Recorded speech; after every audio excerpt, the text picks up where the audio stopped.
अरे क्या आपका नाम? विजय सर।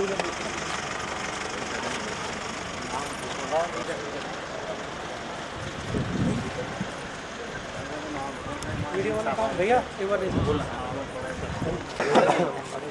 आगे लीजिए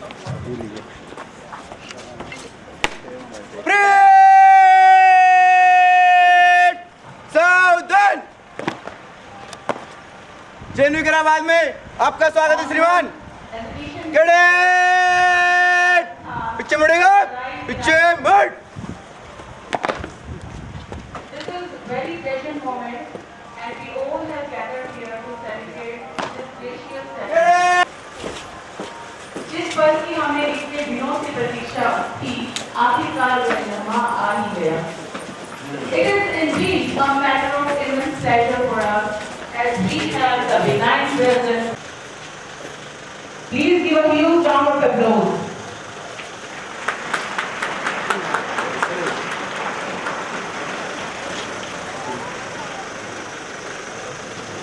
के लिए सभी बच्चे यहाँ स्कूल साथियों से निवेदन है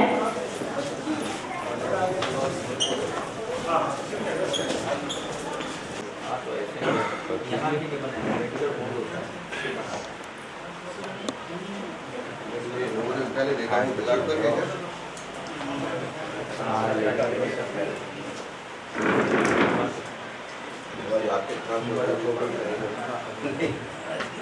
कर देंगे ज़्यादा क्या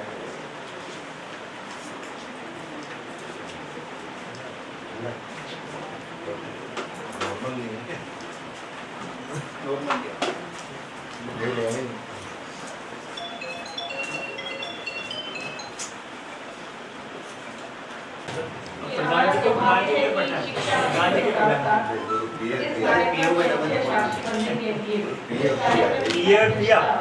डबल है, डबल मार जो भी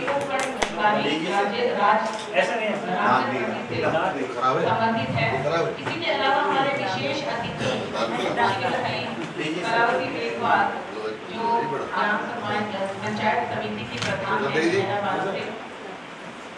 विशेष अतिथि के तौर पर श्री सतीश कुमार गुप्ता जी, विशेषाधिकारी मानवीय शिक्षा मंत्री राजस्थान सरकार, हमारे यहाँ उपस्थित हो चुके हैं। आप सभी का तहे दिल से हार्दिक स्वागत करते हैं।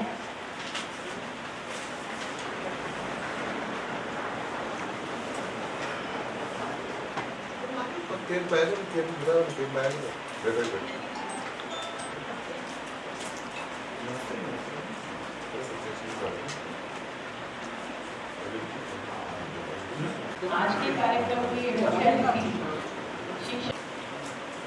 रहने चाहिए जहाँ भी जैसे कोई समाज का जुलूस करना पड़ेगा, तो आपको मौजूद नहीं हो तो होर्डिंग लग जाए, ये मुझे करना पड़ेगा। हाँ कल आइडिया है बनवाने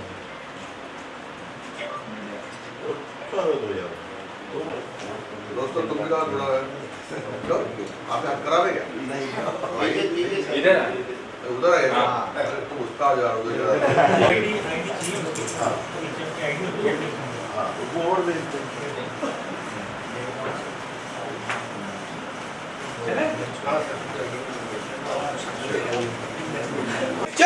श्रीमान मुख्य अतिथि के रूप में हमारा आमंत्रण स्वीकार करने के लिए आपका बहुत बहुत आभार।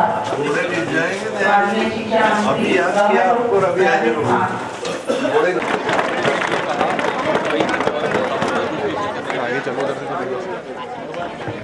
auspicious presence on this lovely occasion of Youth Parliament और विशेष अतिथिगण मैं सभी अधिकारियों और अभिभावकों का हार्दिक स्वागत व अभिनंदन करती हूँ।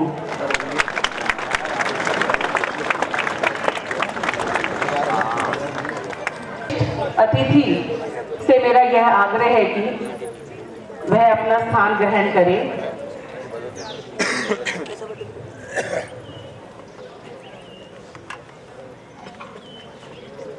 श्री सतीश स्काउट क्लब से अभिनंदन करना चाहूंगी।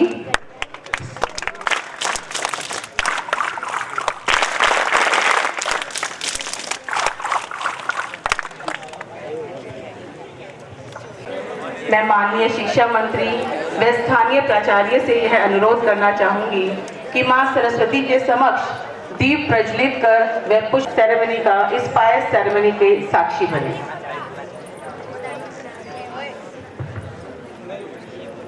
ब्रह्म ज्योति नमोस्तुते, ब्रह्म ज्योति प्रदीप्ताय।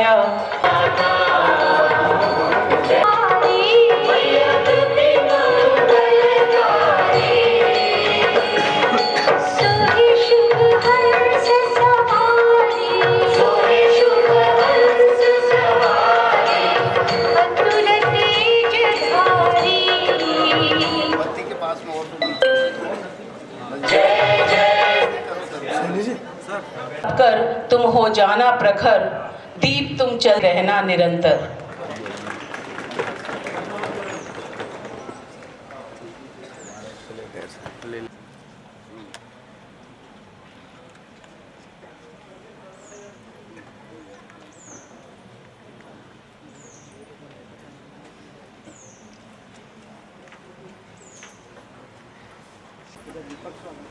सकारात्मक भूमिका निभाना, नहीं तो नेगेटिव बात करो। तो नेता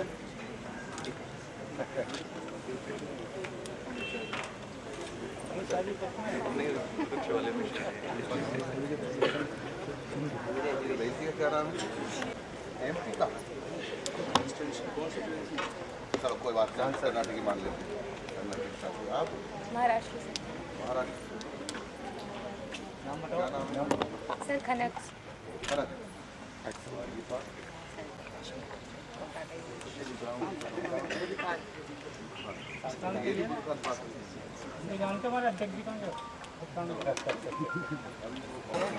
अतिथि आपके स्वागत में कुसुमित बहारें आई हैं, करना चाहूंगी।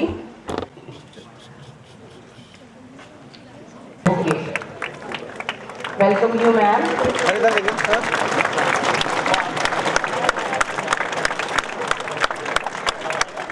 We wholeheartedly welcome Shri Satish Kumar Gupta ji. Satish Kumar Gupta ji विशेषाधिकारी माननीय शिक्षा मंत्री राजस्थान सरकार का हार्दिक स्वागत एवं अभिनंदन। प्राचार्य महोदय के द्वारा शॉल पहनाकर गए बुके देकर उनका स्वागत। एक बार पुनः मैं प्राचार्य महोदय से निवेदन करना चाहूंगी कि हमारे विशेष अतिथि श्री घनश्याम जी मीना को भी पुष्प भेंट कर वे शॉल पहनाकर स्वागत करें, अभिनंदन करें। Ghanshyam Meena ji deputy superintendent of police Ramganj Mandi. I request principal sir kindly welcome Shrimati Neha Verma madam, tehsildar Ramganj मंडी।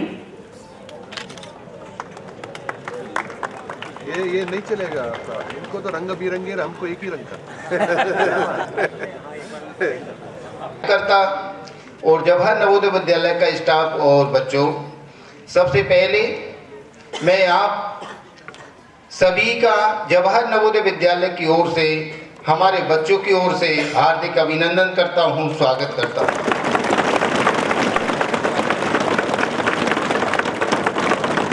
आपका आगमन हमारे बच्चों के आशीर्वाद के रूप में एक ऊंचाई पर तक पहुंचेगा और मैं विद्यालय की शॉर्ट गतिविधियों को थोड़ा सा आपके सामने जाहिर करना चाहता हूं।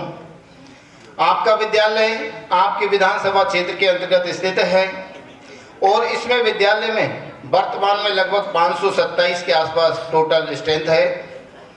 हमारे बच्चे रेजिडेंशियल स्कूल के अंदर रहते हैं। इनके रहने खाने पीने के लिए हॉस्टल, मेस और सारी व्यवस्थाएं हमारी सेंट्रल गवर्नमेंट के अनुसार संचालित होती है। आपका आगमन सर हमारे विद्यालय के बच्चों के लिए बहुत ही अति लाभदायक होगा, क्योंकि लगभग मुझे यहाँ 2 साल से थोड़ा ज़्यादा हुआ। विद्यालय में मैं आया तो यहाँ की स्थिति कुछ अलग थी, लेकिन आज आपका विद्यालय आपके सामने है। पहले भी आप यहाँ आए होंगे, आपने देखा होगा, और आज आपका विद्यालय आपके सामने उपस्थित है। हमारा स्टाफ, हमारे बच्चे बहुत ही डिसिप्लिन के साथ हर एक्टिविटी में शामिल होते हैं।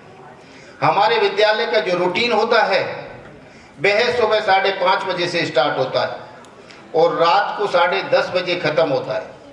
रूटीन के तौर पर मैं शॉर्ट में बताना चाहूँगा। माननीय, हमारा रूटीन 5:30 बजे मॉर्निंग पीटी के लिए बच्चे जागते हैं और 6:30 बजे तक पीटी होती है। उसके बाद नहाना धोना, 7-8 बजे इनका असेंबली होगा और उसके बाद एकेडमिक स्टार्ट होता है। एकेडमिक 1:30 तक चलता है। उसके बाद इनका लंच होता है और लंच के बाद वापस रेमेडियल क्लासें हमारी स्टार्ट होती है। वो 3:30 से होती है, 5 बजे तक चलती है। 5 से लेकर 6 बजे तक इनका गेम्स का पीरियड होता है। जो गेम्स का पीरियड है और मॉर्निंग पीटी, उसमें योगा और विभिन्न प्रकार की एक्टिविटी बच्चों को करवाई जाती है। हमारा जो रूटीन है वो एकदम फिक्स होता है। बच्चे हमारे सारे सेट हैं। लगभग 8 बजे हमारा डिनर होता है और उसके बाद बच्चे हॉस्टल में 2 घंटे पढ़ते हैं और 10:30 बजे लाइट ऑफ होने के बाद अपना आराम का समय निकालते हैं। रिजल्ट के बारे में मैं थोड़ा सा शॉर्ट में बताना चाहूँगा। माननीय, हमारे स्कूल का जो रिजल्ट है, मैं आया तब से 100% विद क्वालिटी। हमारा टारगेट ये नहीं होता है कि 100% रिजल्ट देना है। हमारे लिए टारगेट मिलता है कि औसत अंक कितने प्राप्त कर रहा है बच्चा। मान लीजिए 50 बच्चे हैं तो 50 बच्चे 90+ होना चाहिए, ये हमारा टारगेट दिया जाता है। और आपके स्कूल का पिछले लेटर कमिश्नर के द्वारा मिला है।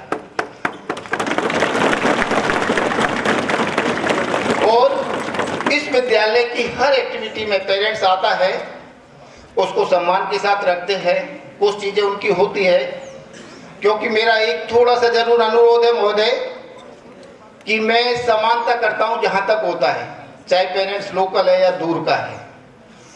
कुछ चीज़ें वो दिमाग में रखते हैं, लेकिन आज पेरेंट्स इतना सही है कि सारी चीज़ों को हमें कोऑपरेट करता है। पेरेंट्स को देखा, आपके पास पहुंचे भी होंगे और कोई भी पेरेंट्स शायद ही ऐसी विद्यालय के बारे में कमियां बताता हूं, क्योंकि हर महीने में सेकंड सैटरडे को पीटीसी मीटिंग रखता हूं। प्रत्येक पेरेंट्स को इनवाइट करता हूं, उनको सारा चाय नाश्ता आदि व्यवस्था करता हूं और हर समस्या को उनकी को सुनता हूं। बच्चों की जो समस्या होती है, विद्यालय में कंप्लेंट रजिस्टर होता है, डे टू डे उसमें कंप्लेंट रखी जाती है और उसके लिए 24 घंटे का टाइम होता है। हर कंप्लेंट उसी टाइम पर पूरी कर दी जाती है। शायद ही आपके पास ऐसी कोई समस्या हमारे विद्यालय की आई हो। महोदय, ये हमारे बच्चे बहुत दिन से हम सोच रहे थे, स्टाफ में बात कर रहे थे कि माननीय मंत्री महोदय को बुलाया जाए। हमने काफ़ी पहले भी प्रयास करे कि सर मंत्री महोदय जी का अगर निवेदन हो, हमारे बच्चों को अगर आशीर्वाद मिले तो बहुत ही अच्छा होगा। महोदय, आपने हमारे आग्रह को स्वीकार किया और आप यहाँ पर पहुँचे, इसके लिए मैं पुनः नवोदय परिवार की ओर से आपका सही दिल से हार्दिक अभिनंदन करता हूँ, स्वागत करता हूँ। जय हिंद। युवा संसद यानी youth parliament. Youth Parliament is a platform designed to engage young people in parliamentary style discussions, debate and policy making exercises. Its sole purpose is to nurture leadership qualities, promote awareness of democratic processes and encourage critical thinking among youth. युवा संसद के विषय में जानकारी देने व संचालन के लिए मैं श्री अंकुर जोशी, जो हमारे विद्यालय में टीजीटी सामाजिक विज्ञान के शिक्षक हैं, को मंच पर आमंत्रित करती हूँ। श्रीमान अंकुर जोशी। जिस घड़ी का हमारे युवा सांसदों को और पूरे विद्यालय को इंतजार था, जिस दिन से न्यूज़ लगी थी कि आदरणीय शिक्षा मंत्री जी हमारे विद्यालय में पधार रहे हैं, तो इतना विद्यार्थियों में जोश था और उत्साह था, एक्साइटमेंट था कि सर क्या करना है, कोई गलती तो नहीं हो जाएगी, वो ये कमी निकाल देंगे। तो कम समय में विद्यार्थियों ने जो तैयारी की वो काबिल तारीफ थी, लेकिन फिर भी छोटी मोटी गलती हो जाएगी तो मैं माननीय अध्यक्ष, मुख्य अतिथि महोदय, अध्यक्ष महोदय, विशिष्ट अतिथियों सभी से गुजारिश करूंगा कि उसको त्रुटिवश माफ किया जाए। युवाओं का जो रोल है किसी राष्ट्र निर्माण में, यदि उनको सही राह में उनकी ताकत को लगाया जाए तो एक समाज, एक राष्ट्र को वो सही गति प्रदान कर सकता है। इसी संदर्भ में विद्यालय में युवा संसद का आयोजन किया गया, जिसमें संसद में किस तरह से गतिविधियां होती हैं, किस तरह से लॉ मेकर्स किन प्रक्रियाओं का पालन करते हैं और गरिमामयी एक वातावरण में नए बिल, नए कानून का निर्माण होता है।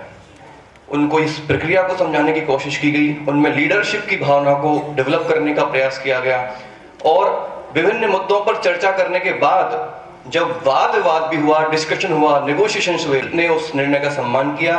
यही एक वो लोकतंत्र की विशेषता है जो हमारे देश के लोकतंत्र की जड़ों को मजबूत बनाती है। मुझे अत्यंत खुशी हो रही है, लेकिन ये बात कहने की अलग है और दिखने की अलग है। यदि विद्यार्थी जितने दिन से उत्साहित थे, आज उनको यदि बहुत खुशी हो रही है, तो मैं चाहूंगा एक बार इतनी जोर से तालियां बजाएं कि वो दूर तक जाए।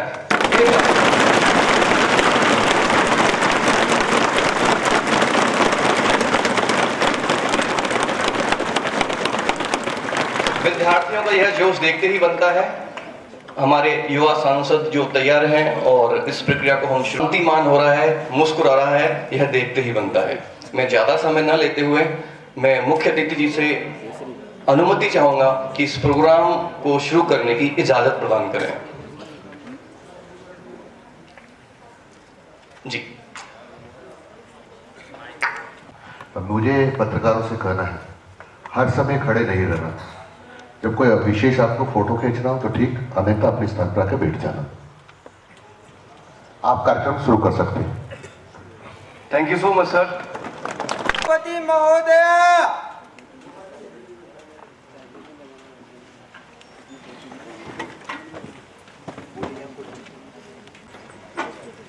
session 2024, and I hope this session will be fruitful.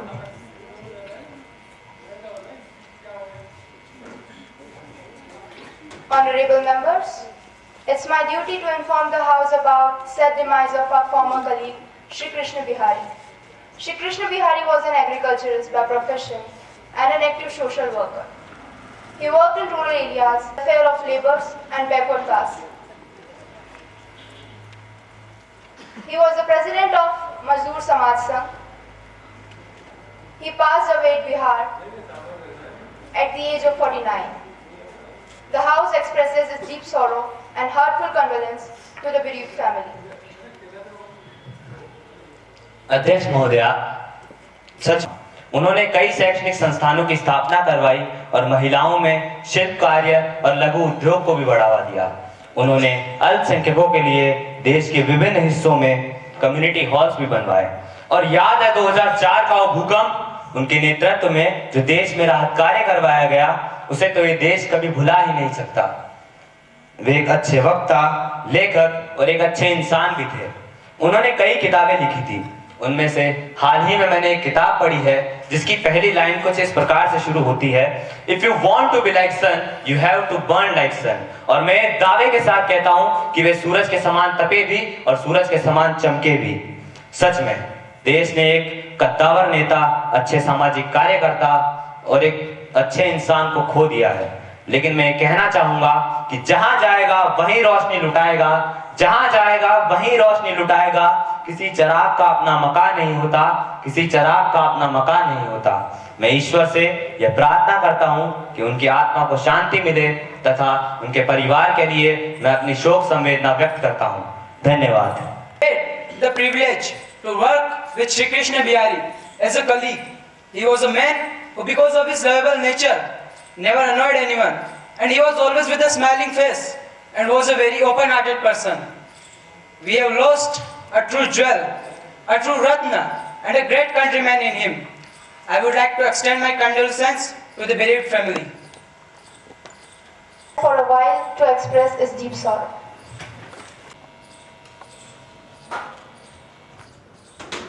Take your seat.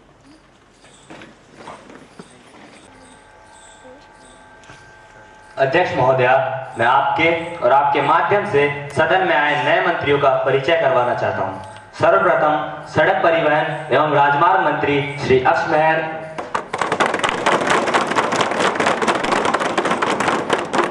खनन इस्पात मंत्री सुश्री अनामिका सुमन,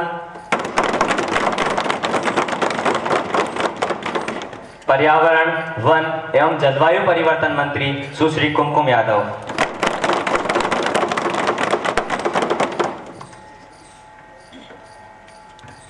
Sushri Jaya Yadav, who stands elected from Ujjain constituency of Madhya Pradesh, will now take an oath or an affirmation.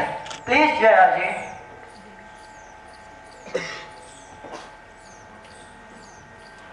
Do you want to take an oath or an affirmation?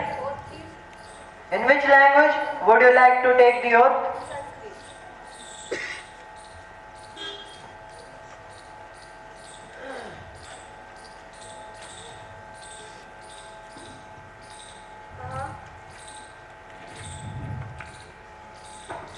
अहं जया यादव लोकसभाया सदस्यत्वेन निर्वाचिता निश्चयेन परमेश्वरस्य नाम्ना शपथे सत्यां श्रद्धां निष्ठां च धारयिष्ये यदहं भारतस्य सम्पूर्णप्रभुत्वं सम्पन्नताम् अखण्डतां च रक्षिष्यामि तथा यत् पदं गृहीतुम् अहम् उद्यता अस्मि तस्य कर्तव्यानि श्रद्धापूर्वकं निर्वक्ष्यामि।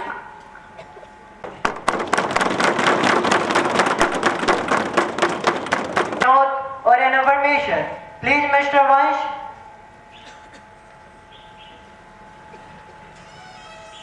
Do you want to take an oath or an affirmation? I will take oath. In which language would you like to take the oath? In English.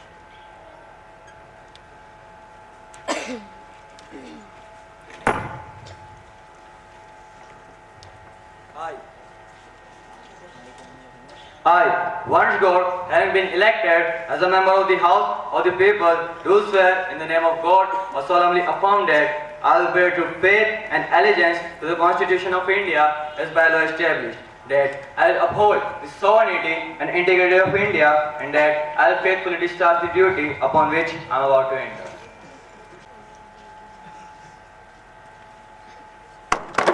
From Chandrapur constituency of Maharashtra will now take an oath or an affirmation.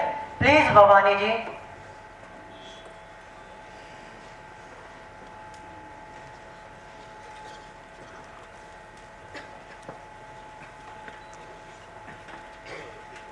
Do you want to take an oath or an affirmation? In which language would you like to take the oath?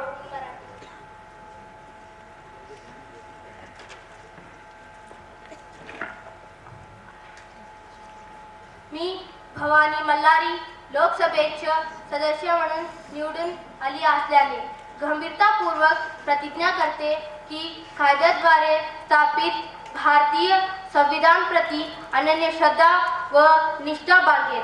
भारताच्या सार्वभौमत्वाचे आणि एकात्मतेचे निर्धाराने रक्षण करेन आणि जे कर्तव्य आज मला प्राप्त होत आहे ते नेकीने पार पाडेन।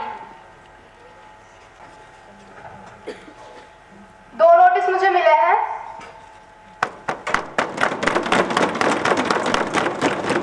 एडजॉर्नमेंट मोशन का नोटिस दिया है। आज दोपहर को इस पर चर्चा की जाएगी। वे सब आज की कार्यसूची में दर्ज है। Now we begin with question hour. Question number 101. Thank you, Madam Speaker. Through you, I want to ask to Education Minister whether the government has any data regarding to the suicide case of students in Kota, Rajasthan during last 2 years. Whether the government has set up any fact-finding committees about said issues.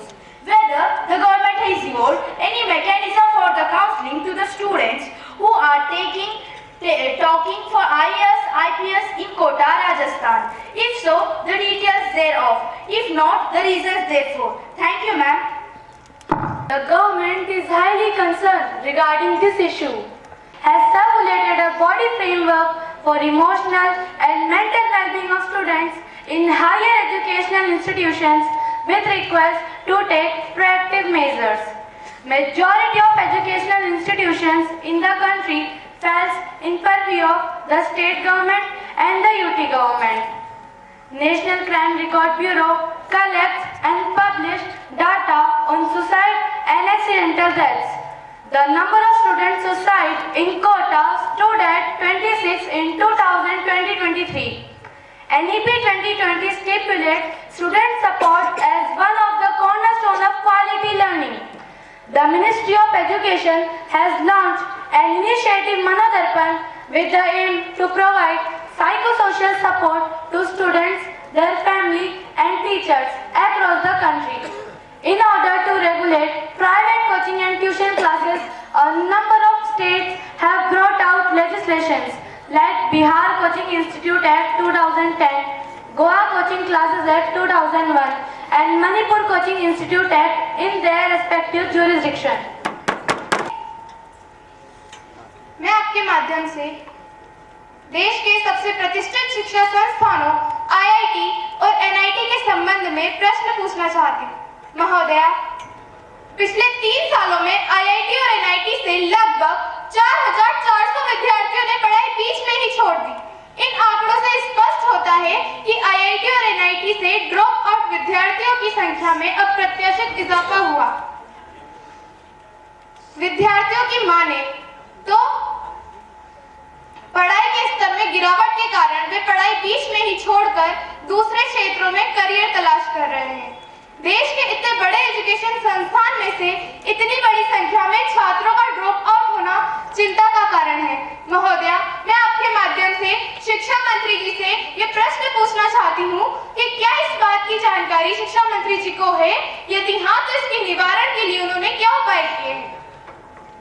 शिक्षा मंत्री जी, 2019 से 2023-24 के बीच IIT के 4,400 जबकि NIT के 2,352 छात्रों ने पढ़ाई बीच में ही छोड़ दी। देश में 23 IIT व 31 NIT है। 2023 में 757 छात्रों ने IIT की पढ़ाई बीच में ही छोड़ दी, जबकि 2018-19 में यह संख्या 697 थी। इस अवधि में IIT रुड़की में सबसे अधिक 228 छात्रों ने पढ़ाई बीच में ही छोड़ दी, जबकि IIT दिल्ली में 169 और IIT खड़गपुर में 209 छात्रों ने पढ़ाई छोड़ी। इसी तरह NIT में 2023-24 में 717 छात्रों ने पढ़ाई छोड़ी, जबकि 2018-19 में यह संख्या 750 थी। अध्यक्ष महोदया, यह गलत है कि स्तर में गिरावट के कारण विद्यार्थी पढ़ाई छोड़ रहे हैं। मैं खुद IIT व NIT के छात्रों से मिली हूँ। ऐसी कोई भी सूचना मुझे मौखिक या लिखित रूप में नहीं मिली है। मंत्रालय ने ड्रॉप आउट के कारणों का पता लगाने के लिए एक पैनल भी तैयार किया है, जिसकी रिपोर्ट के अनुसार बीच में पढ़ाई छोड़ने के कारणों में व्यक्तिगत कारण, स्वास्थ्य समस्या, PG कोर्स के दौरान नौकरी मिल जाना, अकादमिक तनाव नहीं झेल पाना आदि शामिल है। ऐसे छात्रों की मदद करने के लिए हमने एक तंत्र विकसित करा है और अकादमिक तनाव से जुड़े मुद्दों को दूर करने को प्रतिबद्ध है। एक बात और अध्यक्ष महोदय, मैं आपको बताना चाहूंगी कि वर्ष 2023-24 के दौरान IIT मंडी IIT भी छात्रों ने बीच में पढ़ाई नहीं छोड़ी है। नकली दवाइयों की मात्रा दिन प्रतिदिन बढ़ती जा रही है और सरकार इसको रोकने में नाकाम रही है। क्या यह भी सच है कि अधिकतर नकली दवाएं राजस्थान में बनती है? यदि हाँ, तो सरकार के ध्यान में ऐसे कितने मामले आए हैं और सरकार ने उन्हें रोकने के लिए क्या उचित कदम उठाए? Health minister please. दवाएं बनाते हुए नहीं पाया गया है। देश में सुरक्षित व प्रभावकारी दवाओं और मेडिकल उपकरणों के निर्माण के लिए मंजूरी देना तथा दुनिया के 200 से अधिक देशों को निर्यात करने के लिए मजबूत प्रणालियां बनाई गई है और ये मैं खुद सुनिश्चित करूंगी कि देश में घटिया दवाइयां ना बने। As a youth parliament, you are only allowed to ask question either in English or Hindi. Madam, आप बोलने ही नहीं दे रहे हो। जब मौका मिलेगा तो बोलने भी दिया जाएगा। Okay, ma'am. I want to ask question to Health Minister whether the Indian Medical Association has requested to the government for increasing the health budget strength and infrastructure of the country. Whether the government has made of any roadmap to increase the health budget by 5% GDP by the year 2025. If so, the detail thereof. Health Minister, please. The health of the government, madam, the state government will utilize 2.5 of GDP for resources by 2025. हमारे माननीय petroleum मंत्री जी से यह प्रश्न पूछना चाहूंगा कि क्या सरकार ने हाल ही में पेट्रोलियम सहित आवश्यक वस्तुओं के मूल्य में वृद्धि की है? यदि हाँ, तो इसका क्या कारण है? पेट्रोलियम मंत्री जी। महोदय बढ़ गए हैं, जिसके परिणाम स्वरूप तेल कंपनियों का घाटा भी बहुत अधिक बढ़ चुका है। मैं माननीय सदस्य को यह सूचित करना चाहूंगा कि पेट्रोल और डीजल की कीमतों का निर्धारण बाजार दर के आधार पर किया जाता है, क्योंकि पेट्रोल और डीजल की कीमतों को सरकार द्वारा डीरेगुलेट कर दिया गया है। महोदया, यह ठीक है कि सरकार ने दामों में वृद्धि की है, मगर यह वृद्धि मुख्य रूप से पेट्रोलियम पदार्थों पर ही की गई है। अन्य आवश्यक वस्तुओं पर यह वृद्धि कदापि बाजार में बढ़ रहे कच्चे तेल के दाम। मेरे हिसाब से यह सरकार द्वारा लोगों को दी जा रही छूट का भी परिणाम हो सकता है। तेल पूल के घाटे को नियंत्रित करने के लिए यह वृद्धि की गई हो। इस मूल्य वृद्धि से समाज के मध्यम और निम्न वर्ग के लोगों पर क्या प्रभाव पड़ेगा? पेट्रोलियम मंत्री देना चाहूंगा कि सरकार ने अवश्य ही अर्थव्यवस्था के पहलुओं पर विचार किया है। यह निर्णय हमारे पूरे मंत्रिमंडल द्वारा लिया गया है। अध्यक्ष महोदया, सरकार ने अवश्य ही मध्य व निम्न वर्ग के लोगों की आवश्यकताओं को ध्यान में रखा। उनकी आवश्यकताओं को ध्यान में रखकर ही सरकार ने कुछ कदम बढ़ाए हैं। पहला, पेट्रोल पदार्थों पर हुई वृद्धि के बावजूद भी जन परिवहन पर अभी कुछ सुधार किए जा रहे हैं। दूसरा, आयकर दाताओं के अंतर्गत जन सामान्य को अभी भी पुरानी दर पर राशि वितरित की जा रही है। तीसरा, एलपीजी पर अभी भी 70% सब्सिडी दी जा रही है। और चौथा, वर्तमान में भी सरकार डीजल की डबल प्राइसिंग पर विचार कर रही है। In the defense budget in the last 10 years and the detail of funds spent on this handout of the total budget allocation and the reason for not utilizing the total budget allocation. Defense Minister. And equipment is based on long-term perspective plan and annual acquisition plan requirement projected by the defense forces. The details of total budget expenditure spent under capital procurement rate for the last 10 years is total 2,98,568.86 crores. The funds have by and large been utilized optimally except where certain procurement cases could not be materialized due to delay and non-delivery. इसमें मैं आपके माध्यम से माननीय रक्षा मंत्री से प्रश्न पूछना चाहता हूँ। अभी हाल ही में चौंकाने वाला आतंकी हमला गुरदासपुर पंजाब में हुआ, जिसमें हमारे 3 जवान शहीद हो गए। जवानों की वीरता के कारण काफी लोगों की जान बच गई। मैं उन जवानों को प्रणाम करता हूँ। महोदया, आतंकियों ने भारतीय सेना की वर्दी पहन रखी थी, जिससे शुरुआत में किसी को भी उन पर शक नहीं हुआ। ऐसी कई दुकानें पठानकोट, अमृतसर समेत देश के विभिन्न हिस्से जहां भारतीय सेना वर्दी खुले में बिना आई कार्ड मिलती है। मीडिया पर कई स्टार वाली 550 रुपए, व स्टार वाली 850 रुपए की यूनिफॉर्म उपलब्ध है। यह बात केवल यूनिफॉर्म की नहीं, बल्कि भारतीय संसद में जो आतंकी हमला हुआ उसमें आतंकियों ने आर्मी जैसी दिखने वाली गाड़ी का उपयोग किया था। क्या मंत्री जी को इस बात की जानकारी है कि भारतीय सेना वर्दी खुले में गई है? क्या इस संबंध में उन्होंने सख्त कानून बनाने की आवश्यकता महसूस नहीं की? धन्यवाद महोदया। Wears the uniform of Army, Navy or Air Force or any other armed forces, he shall be punishable with a term which may extend to 3 months or the fine which may extend to 200 rupees or with both under section 171 of Indian Penal Code. Under section 21, the Private Security Agency Act 2005, if any private security agency guard wears the uniform of Army, Navy or Air Force or any other armed forces, he and the property of that private security agency shall be punishable with a term which may extend to 1 year or the fine which may extend to 2,000 rupees or with both. Apart from this, the Army has patented 2 varieties of camouflage in 2009. One in jungle pattern green and the another one in desert pattern brown. Nonetheless, the government has committed zero tolerance on this issue and taking measures to stop such things. Question number 1. Railway station पर train में मिलने वाले खान पान की अब हमारे देश में यही छवि रह गई है। दूर सफर कर रहे यात्रियों के लिए सबसे बड़ी जरूरत है। भारतीय रेलवे में सफर कर रहे हैं तो इसके लिए ज्यादा विकल्प नहीं होते। एक एक खान पान की वस्तुएं मिल भी जाए तो आप उनकी गुणवत्ता पर आश्वस्त नहीं हो सकते। भारत में हर साल तकरीबन 12 लाख होम से खाना खरीद कर खाते हैं, जो कि बहुत बढ़ती संख्या में है, और इसके लिए जिस पेशेवर व्यवस्था की जरूरत थी वह रेल विभाग नहीं कर सका। महोदया, मैं आपके माध्यम से रेल मंत्री जी से यह प्रश्न पूछना चाहूंगी कि जिस रेलगाड़ी में पेंट्री कार की व्यवस्था नहीं है, उसमें मंत्रालय ने क्या विचार किए हैं? जिसमें यात्रियों के एवरेज चार्जेस में उन्हें स्वच्छ व गुणवत्तापूर्ण खाना उपलब्ध कराया जाता है।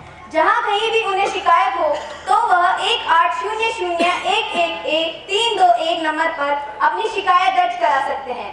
मैं माननीय सदस्यों को ये बता देना चाहूंगी कि शिकायतें सुनी भी जाती है और कार्यवाही भी होती है।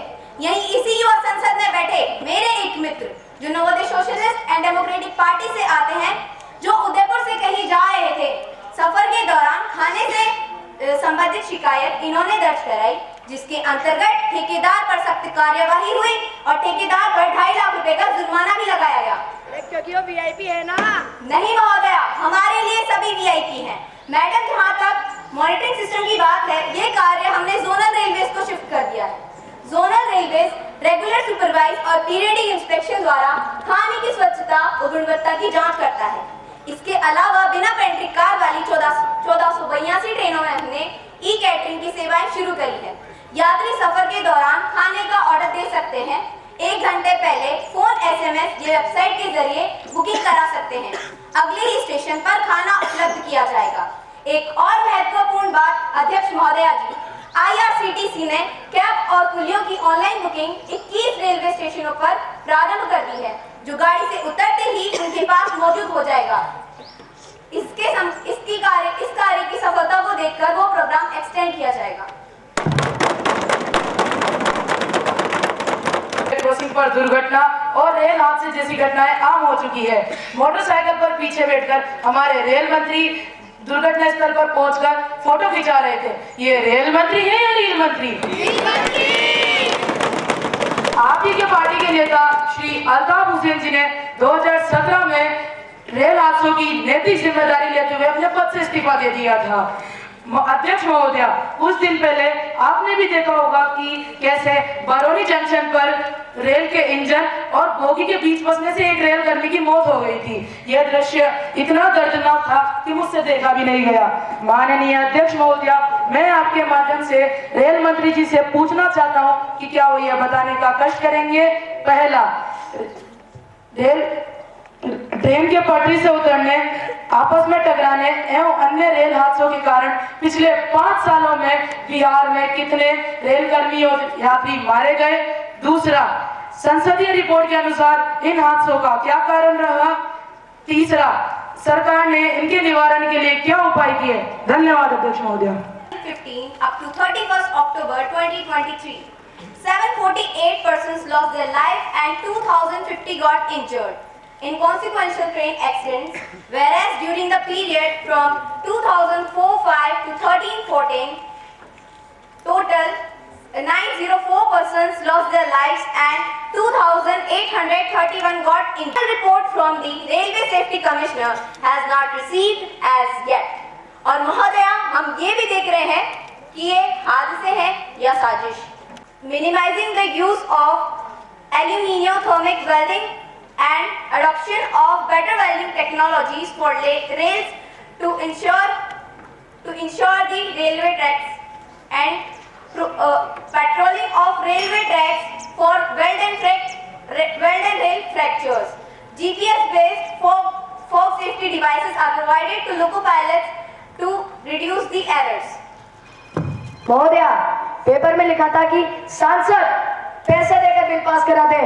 MP takes bribe to pass the bills. This is delegated to the parliament. यह संसद का अपमान है। कोई कुछ भी बोलेगा। महोदया, हमें प्रभावी रूप से अपने कार्य का निर्वहन करने के लिए हमें भी कुछ विशेषाधिकार मिले हुए हैं। मैं लोकसभा नियम पुस्तिका के अध्याय 20 में नियम संख्या 222 के तहत सदन में विशेषाधिकार प्रस्ताव लाना चाहता हूँ। Mr. Devrat, have you given notice of it earlier? जी हाँ महोदया, मैंने आज सुबह इसका नोटिस दिया है और उस पर पेपर की कटिंग तक लगा दी है। It will be examined and you will come to know about it. Now, papers to be laid on the table. Honored to reports by the following: A. Identification of industrial sector, promotion for commercialization of solar energy. B. The market assessment of solar water heating in Himalaya region. C. The Delhi International Renewable Energy Conference. I would like to lay down following points. First, report of Subcommittee of National Development Council. B. Report on development of oil pulses and seeds. C. Report of integrated nutrients. Message from Upper Chamber. Secretary General, report the message from Upper Chamber of Youth Parliament. Ma'am, I have to report the following message which received from the Secretary of the Upper House of the Youth Parliament. It said, the bill for the regulation of a sports body 2024, which government passed in the last session, has been rectified and is ready to be sent for the President approval. महासचिव राज्यसभा द्वारा पारित किए गए bill regulatory bill for sports body 2024 की एक प्रति सभा पटल पर रखता हूँ. Honorable members, I have to make an important announcement on my own behalf and on behalf of the House. I have great pleasure in extending a warm and hearty welcome to the members of Russian parliamentary delegation who are on a visit to India as our honored guests. It is a very high-powered delegation. The delegation arrived on 11 September 2024. They are now seated in a comfortable stay in our country. Now, let us take a calling attention motion. अधिकरण है, उसके hostel में चार लड़कियों ने आत्महत्या का प्रयास किया है. इसी को हमारे पुराने खिलाड़ियों की स्थिति से जोड़ते हुए मैं श्री खेल मंत्री जी का ध्यान आकर्षित करना चाहती हूँ. खेल मंत्री जी. सभापति जी, माननीय सदस्य ने जो मुद्दा उठाया है वह निश्चित तौर से काफी गंभीर है और उनकी भावनाओं से हम अपने को संबद्ध करते हैं.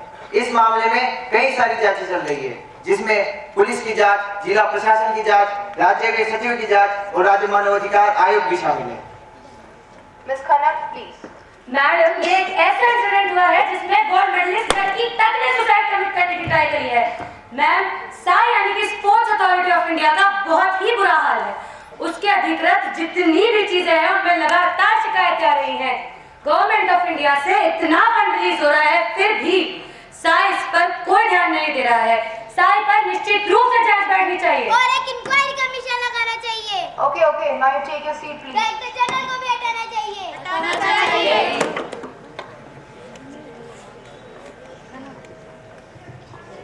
सभापति महोदय, केरल में जो घटना घटित हुई है वो भारतीय खिलाड़ियों की दशा दिखाती है. अधिकतर गरीब बच्चे स्पोर्ट्स में आते हैं. जिस तरह एक बच्चा नहीं बल्कि चार बच्चों ने सुसाइड करने की कोशिश की है, इससे यह अंदाजा हो रहा है कि साई के कोचेस या सीनियर प्लेयर्स इस तरह से बच्चों के ऊपर अत्याचार कर रहे हैं. एक लड़की अपन्ना की मौत भी हो चुकी है. हाँ अध्यक्ष महोदय जी, एक लड़की की मौत भी हो गई है और अन्य 3 वेंटिलेटर पर है. खेल मंत्रालय में जो भाई भतीजावाद, भ्रष्टाचार अपने लोगों को आगे बढ़ाने के कारण हो रहा है, इसी के कारण ऐसा हो रहा है. मैम, मेरा आपसे एक अनुरोध है कि इससे महत्वपूर्ण बात क्या हो सकती है कि कल सरकार ने केंद्र मार्च करते हुए महिलाओं पर लाठीचार्ज.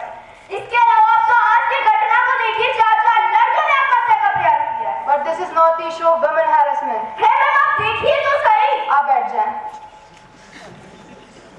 Miss Khanna, please. धन्यवाद अध्यक्ष महोदया.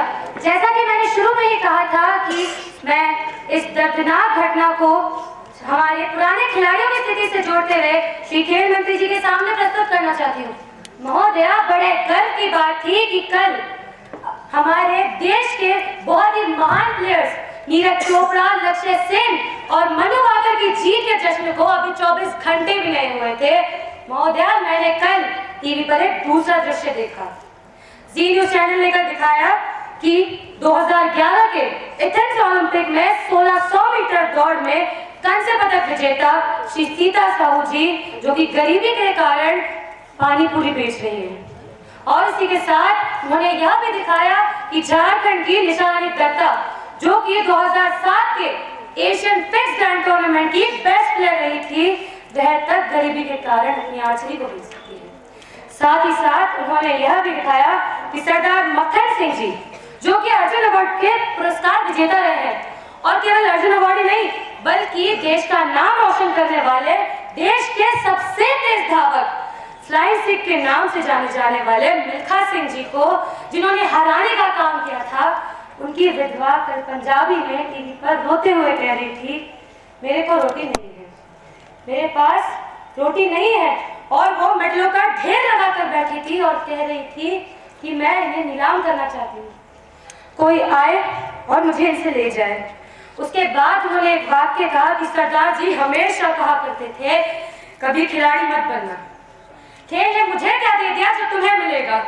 महोदया, मेरा सारा उत्साह मर गया, मेरा मन बुझ गया और उसी समय मैंने तय किया कि मैं आपकी अनुमति से इस मुद्दे को खेल मंत्रालय को बताना चाहूंगी।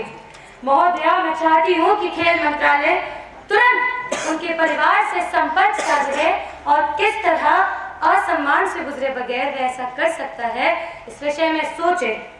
और इस प्रसंग से मैं एक सूत्र पकड़ना चाहती हूँ कि ये केवल मक्खन सिंह जी की कहानी नहीं है। उनके अलावा मीडिया कभी प्रिंट में कभी इलेक्ट्रॉनिक में ऐसे लोगों की दुर्दशा की कहानियां बताता रहता है। हाँ, चंडीगढ़ में भी ऐसा हुआ था। नहीं, मैं चंडीगढ़ की बात नहीं, मैं पूरे देश की बात कर रही हूँ। पीछे एक झारखंड की लड़की, झारखंड की एक आर्चरी की लड़की के बारे में आया था, हर रोज आता है। बस महोदया, मैं यही चाहूंगी कि खेल मंत्रालय द्वारा एक नीति अवश्य ही बननी चाहिए कि जितने भी हमारे पुरस्कार विजेता हैं उनको श्रेणीबद्ध किया जाए। किस पुरस्कार को किसने प्राप्त किया, उन्हें कितनी पेंशन देनी है। Sports minister please. मुद्दों को ध्यानपूर्वक सुना। जैसा कि मैंने बताया, लड़कियों के आत्महत्या मामले में जांच चल रही है, इसलिए इस विषय पर टिप्पणी करना उचित नहीं है। फिर भी महानिदेशक ने इस संदर्भ में कई सारे सुझाव दिए, जिसमें साई के प्रशिक्षण केंद्रों में मनोवैज्ञानिक नियुक्ति, केंद्रों पर योग अनिवार्य करना तथा 24 घंटे हेल्पलाइन सुविधा आदि शामिल है। मैम, मैं यही कहना चाहूंगी कि हमारे नायक हैं, ये हमारी युवा पीढ़ी के प्रेरणा स्रोत है। अगर इस तरह की घटनाएं और कहानियां हमारे सामने उभर कर आएंगी तो केवल मन दुखी नहीं होगा, बल्कि कोई आगे खेल जगत में आने से भी रुकेगा। महोदया, मैं खेल मंत्रालय से यही अनुरोध करना चाहती हूँ कि वह हर पुरस्कार को श्रेणीबद्ध करे।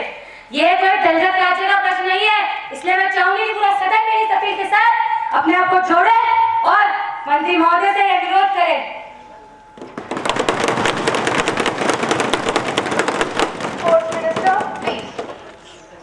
मंत्रालय ने अपर्णा जी मां को नौकरी तथा तीनों लड़कियों को नौकरी तथा 25 लाख रुपए तथा तीनों लड़कियों को 1-1 लाख रुपए वित्तीय सहायता देने की घोषणा की है। इसके साथ ही तीनों लड़कियों को खेल पुनर्वास सुनिश्चित कराने के प्रयास भी किए जाएंगे।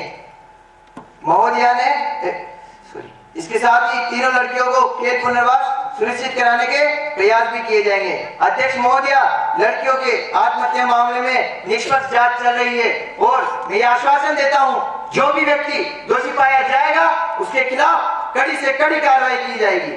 जहां तक पूर्व खिलाड़ियों की कमजोर स्थिति का सवाल है, मैं मीडिया और माननीय सदस्यों का धन्यवाद ज्ञापित करता हूं कि उन्होंने एक महत्वपूर्ण मुद्दे पर मंत्रालय का ध्यान आकर्षित कराया। जो खिलाड़ी पूरे विश्व में भारत का प्रतिनिधित्व करते हैं, उनके साथ गलत व्यवहार मैं बिल्कुल भी बर्दाश्त नहीं करूंगा और साथ ही मैं विश्वास दिलाता हूं कि संबंधित परिवारों से संपर्क किया जाएगा और शीघ्र ही एक नई नीति की घोषणा की जाएगी। That is 2024. The court, I think, yes, have it, yes, have it, yes, have it. The leave is granted. Bill for consideration. Honorable Minister of Education to introduce the bill. अध्यक्ष महोदया, शिक्षा को सार्वभौमिक, गुणवत्तापूर्ण तथा रोजगार परक बनाने के प्रावधान करने वाले विधेयक पर विचार किया जाए। लेकिन महोदया, पहले हमारे संविधान में फ्री एंड कंपल्सरी अर्थात निःशुल्क और अनिवार्य शिक्षा का प्रावधान था, पर अब इस बिल के माध्यम से हम संविधान में universal, free, compulsory and quality education देने का प्रावधान करने का प्रस्ताव रख रहे हैं। Mr. Sumit, please take your seat. Winston Churchill ने एक बार कहा था कि It's better to prepare and prevent than to repair and repent. विश्व में सबसे अधिक युवा भारत देश में हैं, परंतु ये देखा जाता है कि बेरोजगारी और गरीबी के मामलों में भी भारत कई देशों से आगे निकल गया है। ऐसी शिक्षा का क्या अर्थ जिसके केवल आंकड़े तो बढ़ते ही जा रहे हैं पर आउटपुट्स बहुत कम। समाज के सभी तबकों से काफी समय से शिक्षा नीतियों में परिवर्तन की मांग उठ रही थी और मैं भी काफी समय से इस पर विचार कर रही हूँ। अब वह समय आ गया है कि शिक्षा को एक दूसरे स्तर पर ले जाया जाए और वर्तमान शिक्षा के अधिकार कानून में संशोधन लाया जाए, जिससे शिक्षित व्यक्ति को, समाज को, राष्ट्र को और पूरे विश्व भर को फायदा हो सके। इसी के साथ पुराने केवल आंकड़े बढ़ाने वाले शिक्षा के अधिकार कानून में संशोधन का विधेयक मैं स्पष्ट करती हूँ। इसमें प्रमुख बातें इस प्रकार से हैं। पहला, इसमें आयु की सीमा 14 वर्ष से बढ़ाकर 18 वर्ष अथवा उच्च माध्यमिक स्तर जो भी हो तक कर दी जानी चाहिए, क्योंकि महोदया मेरा मानना है कि कक्षा 8वीं तक पढ़ाकर छोड़ देना उचित नहीं है। हमें उन्हें कक्षा 12वीं तक पढ़ाने की जिम्मेदारी लेनी होगी। दूसरा, इस विधेयक में हमने निःशुल्क और अनिवार्य शिक्षा के साथ साथ सार्वभौमिक और गुणवत्तापूर्ण जैसे शब्द भी जोड़े हैं, क्योंकि महोदया बिल बना देने से काम नहीं बनेगा। हमें उन्हें ऐसी शिक्षा देनी होगी जिससे वे रोजगार प्राप्त कर सकें। तीसरा, शुरुआत में इस कार्यक्रम में केंद्र के अंतर्गत आने वाले सभी विद्यालयों में कक्षा 10वीं, 11वीं और 12वीं के लिए वोकेशनल एजुकेशन ट्रेनिंग अनिवार्य कर दी है।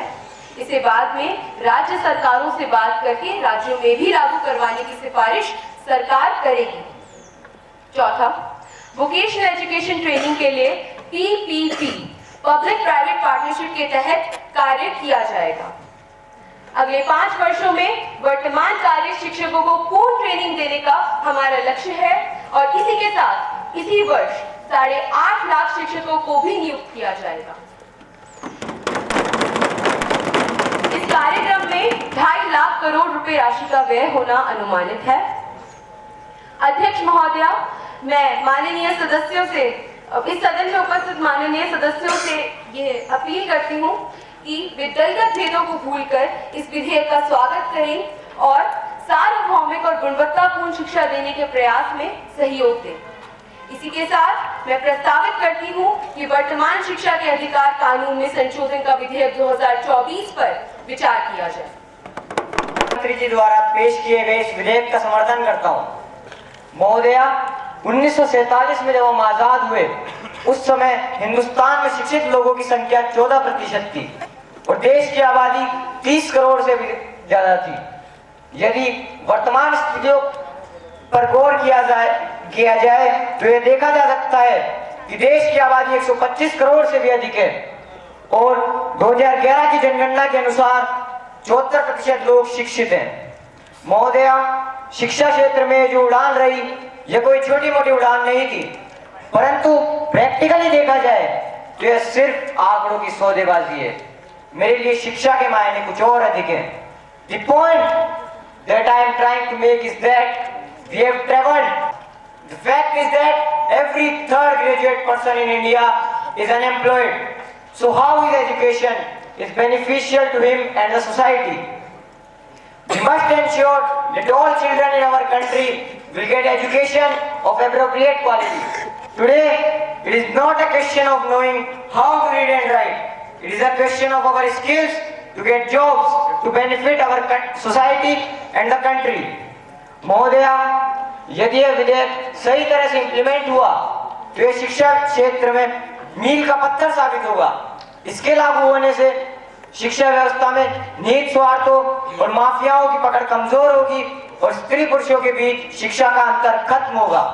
महोदया, यदि यह बिल अपने मकसद में कामयाब हो गया तो डॉक्टर राम मनोहर लोहिया और गांधी जी ने जो शिक्षित भारत का सपना देखा था वह सपना साकार होगा और एक नई क्रांति का आगाज होगा।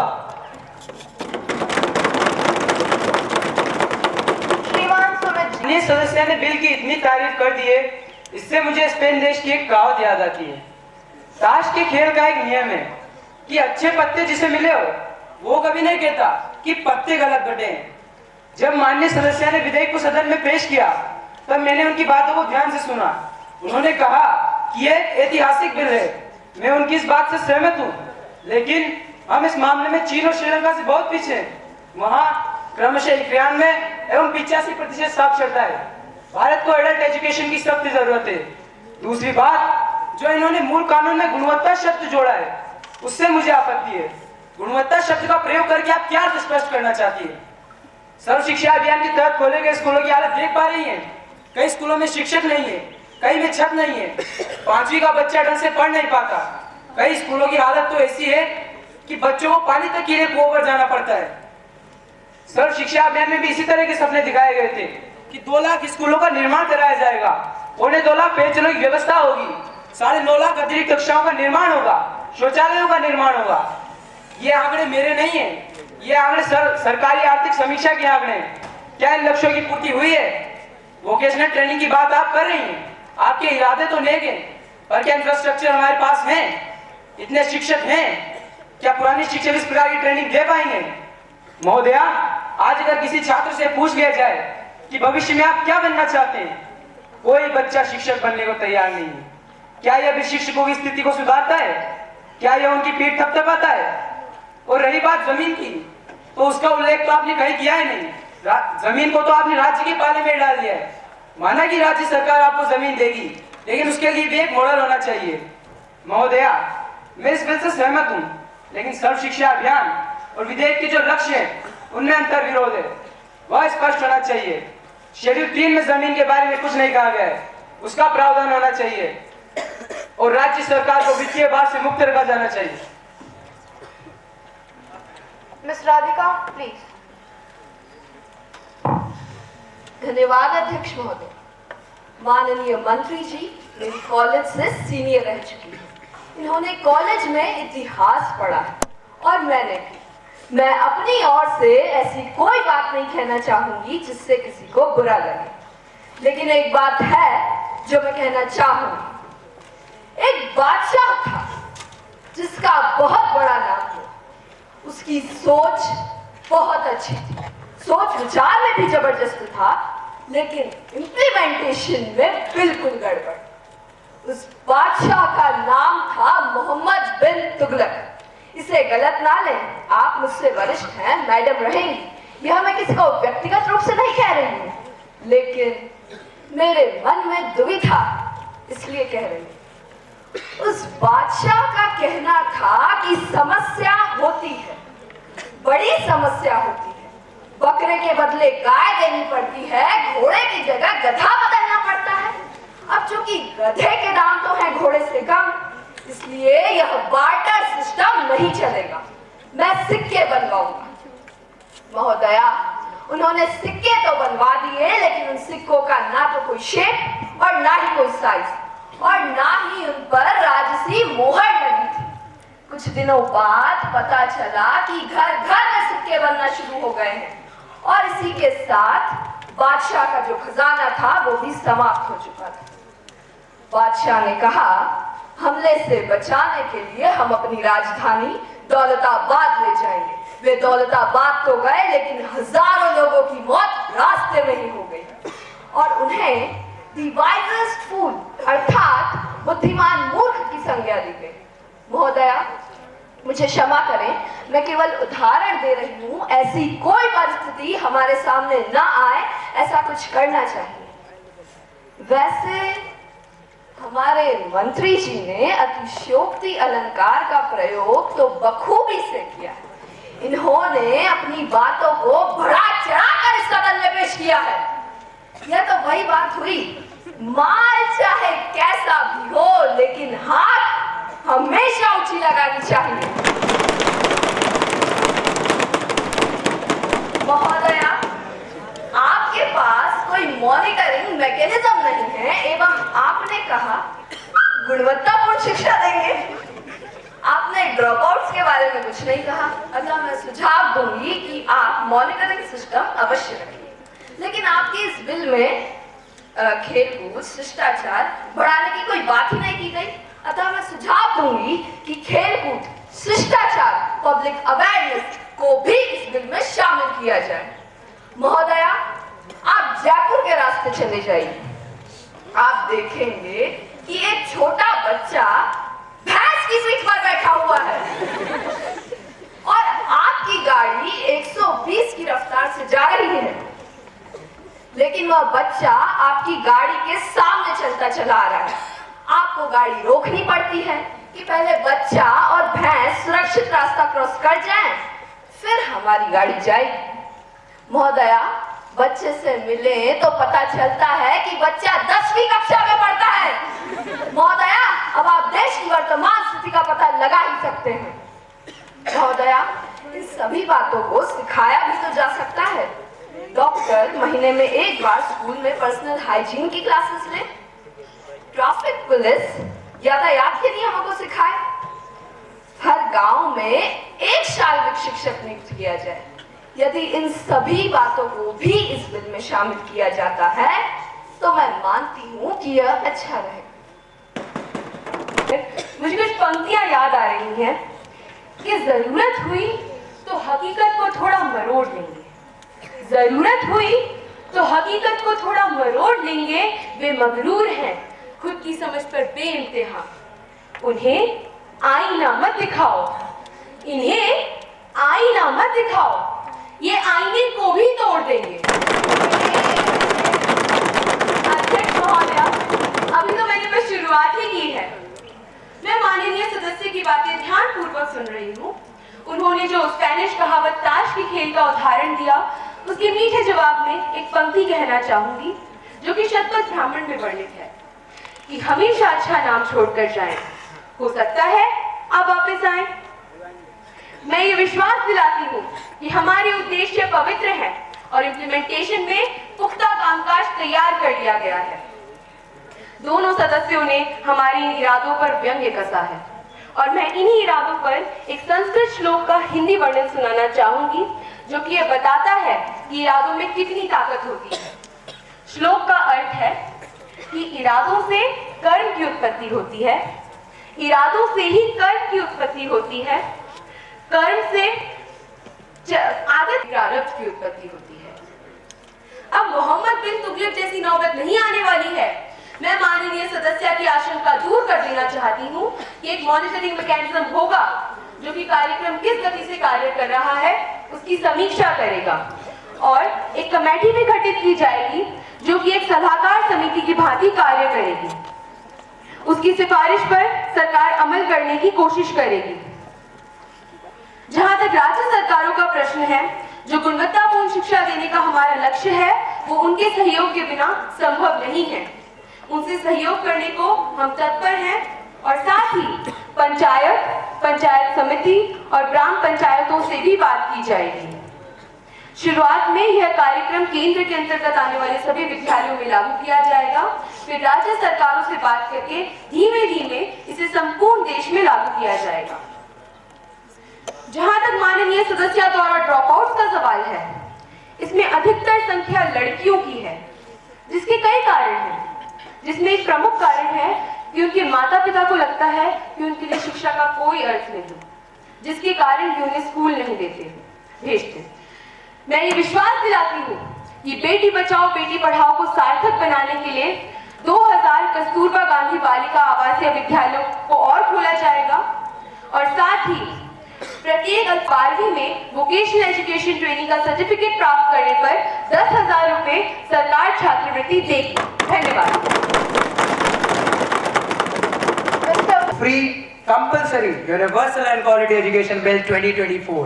Madam, while the bill have many details about setting up of and admission to the school, but the bill does not properly address the issue of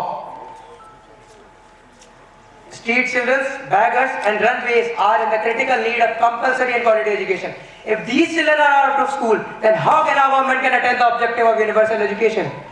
Madam, the bill is completely silent about the syllabus of vocational education training. The Kothari Commission has started its report with words, the destiny of India is now being saved in the classroom.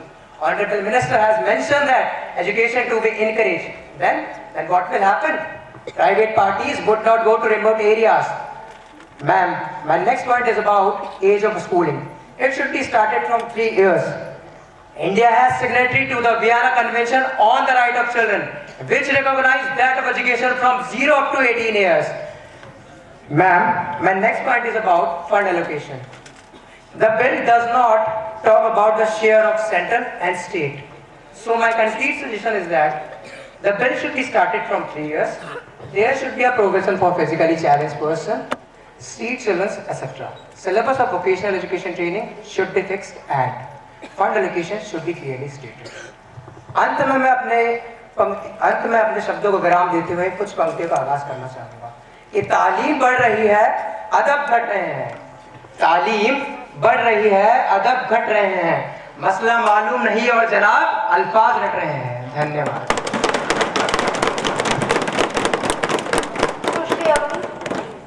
भाग ले सके और विश्व के किसी भी देश में रोजगार प्राप्त कर सके। हम क्वालिटी देंगे और इक्वालिटी भी। आप निश्चिंत रहे, शिक्षा का प्राइवेटाइजेशन नहीं हो रहा है। देश भर में गुणवत्तापूर्ण शिक्षा देने का लक्ष्य कठिन हो सकता है, परंतु असंभव नहीं, क्योंकि मैंने पढ़ा है कि अगर आपको ऊपर वाले का भय हो तो आपको किसी से डरने की जरूरत नहीं। इसमें हमें आप सभी का सहयोग चाहिए होगा। परंतु क्या विपक्ष ने गांधारी की तरह आंखों पर पट्टी बांधी हुई है? ये देश का दुर्भाग्य है कि जहां देश की बातें होनी चाहिए वहां दल की बातें हो रही। मैं ये विश्वास दिलाती हूँ कि हम इंफ्रास्ट्रक्चर डेवलप करेंगे, कुशल शिक्षकों को नियुक्त करेंगे, उन्हें रोजगार देंगे और भारत को विश्व की कौशल राजधानी बनाएंगे। सिलेबस ट्रेनिंग प्रोग्राम के लिए एक्सपर्ट पैनल तैयार कराए जाएंगे। अभी बच्चा कक्षा 10वीं के बाद ITI में प्रवेश लेता है, जिससे उसकी आगे की शिक्षा प्रभावी, जिसमें disaster management, medical assisting, cosmetology, electronics, hotel service, computer training, community service, business administration, clothing, printing आदि शामिल होंगे। शुरुआत में कुशल शिक्षकों को भर्ती किया जाएगा और वर्तमान शिक्षकों को प्रशिक्षण के लिए तैयार किया जाएगा। जहां तक भूमि का प्रश्न है, वो राज्य सरकारों से बात करके ही ली जाएगी, वहां उनका सहयोग अपेक्षित है। कितनी आबादी पर एक स्कूल होना है, ये हमने राज्य सरकार पर छोड़ा है, ताकि वे सघन और विरल आबादी के आधार पर निर्णय ले सकें। स्ट्रीट चिल्ड्रन और चाइल्ड लेबर्स को स्कूल तक पहुंचाने के लिए श्रम एवं रोजगार मंत्रालय का सहयोग चाहिए होगा। लड़कियों को छात्रवृत्ति देने की और कस्तूरबा गांधी बालिका आवासीय विद्यालयों की संख्या बढ़ाने की बात हम पहले ही कर चुके हैं। मुझे आशा है कि मैंने सब सदन में उपस्थित माननीय सदस्यों के अधिकांश प्रश्नों के उत्तर दे दिए हैं। अध्यक्ष महोदय, मैं आप एक बार फिर आपको आपके सहयोग के लिए तहे दिल से धन्यवाद ज्ञापित करती हूँ और इस अधिनियम को लागू करवाने में आपका सहयोग चाहती हूँ। अतः मैं निवेदन करती हूँ कि ये विधेयक पास कराया जाए। धन्यवाद। Now the question is that clause 2 to 10 stand part of the bill. Those who are in favor may say yes. Yes. Those who are against it may say no. I think yes have it, yes have it, yes have it. The motion is adopted. Now the question is that clause 1, the enacting formula and title stand part of the bill. Those who are in favor may say yes. Yes. Those who are against it may say no. I think yes have it, yes have it, yes have it. The motion is adopted. Minister of Education, please. महोदया, मैं ये प्रस्तावित करती हूँ कि ये विधेयक पारित किया जाए। Motion moved that the bill is passed. Those who are in favor may say yes. Yes. Those who are against it may say no. No. I think yes have it, yes have it, yes have it. The motion is adopted. Has the honorable members leave of the House to withdraw his resolution? Resolution by leave of the House.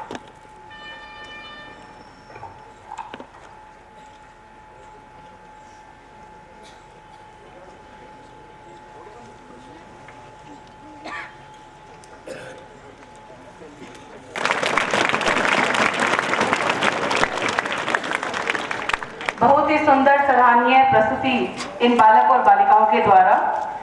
इसी के साथ मैं सतीश कुमार गुप्ता जी को मंच पर आमंत्रित करना चाहूंगी। विशेषाधिकारी मानवीय शिक्षा मंत्री राजस्थान सरकार, कृपया वह मंच पर आए और मंत्री जी के विषय। पक्ष की आवाज विपक्ष की आवाज बराबर आनी चाहिए। भारत माता की जय। वंदे वंदे।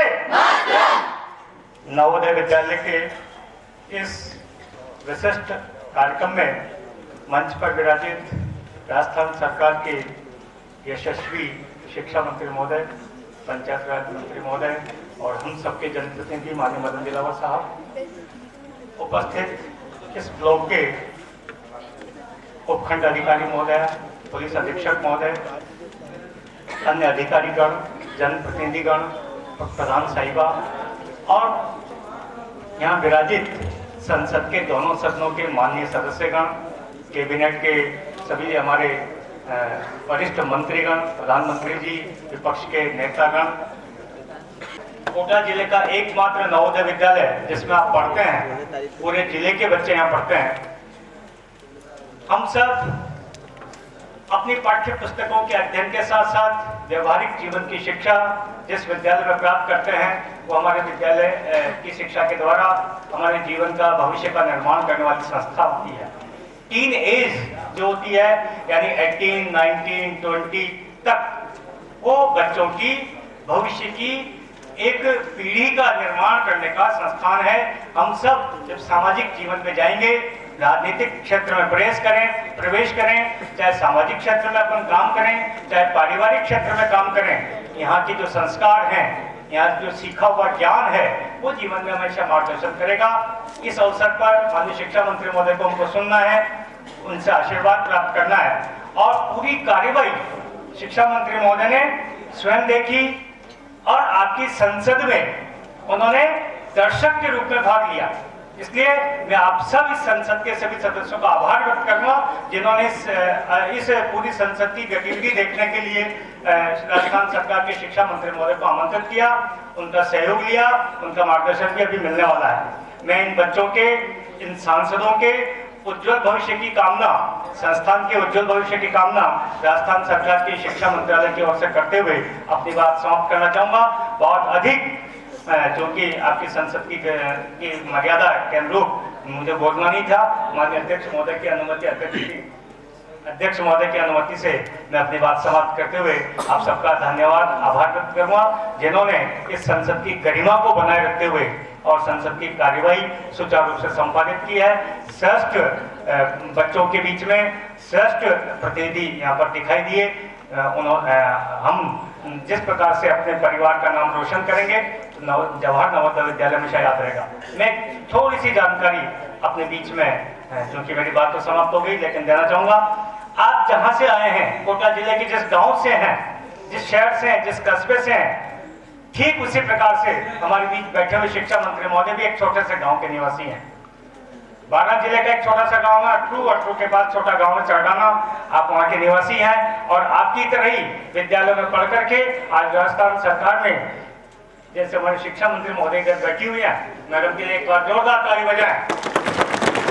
नीति पर बखूबी राज्य का प्रतिनिधित्व करते हुए देश में शिक्षा व्यवस्था को सिरमौर बनाने का प्रयत्न कर रहे हैं। राजस्थान की शिक्षा व्यवस्था श्रेष्ठ बने, अच्छी बने, हम देश में सिरमौर बने, हमारे यहाँ की गुणात्मक शिक्षा की जैसे हमारे विपक्ष ने बात की है, तो उसी का रूप हम भी राज्य को एक मॉडल राज्य के रूप में विकसित करते हुए देश में स्थान अपना स्थापित करें। इन्हीं शुभकामनाओं के साथ संसद के सभी साथियों का आभार व्यक्त करते हुए अपनी बात समाप्त करूंगा। जय भारत, जय हिंद।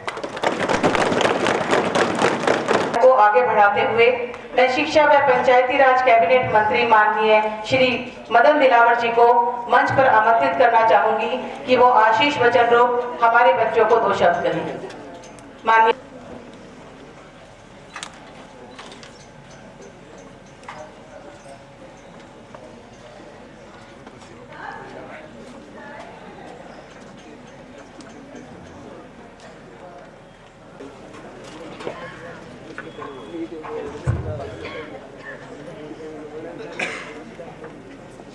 स्पीकर का सब कहाँ गए?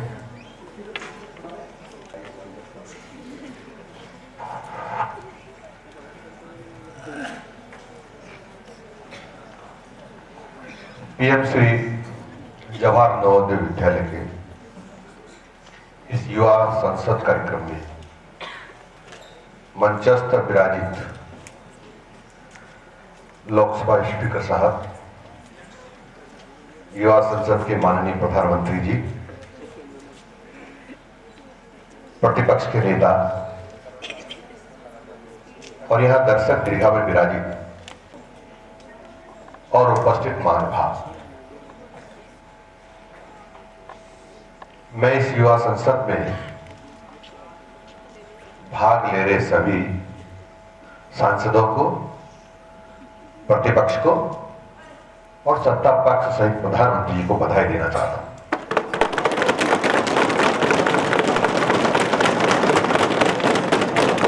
लेकिन उसमें लोकसभा स्पीकर साहब को छोड़ना नहीं चाहता। मैं आपको बधाई इसलिए दे रहा हूं कि युवा संसद को आपने बहुत अच्छी तरीके से संचालित किया है, अपनी अपनी भूमिका बहुत अच्छी निभाई है। इसलिए मैं मंत्रिमंडल सहित प्रतिपक्ष के नेताजी को भी बधाई देना चाहता हूं।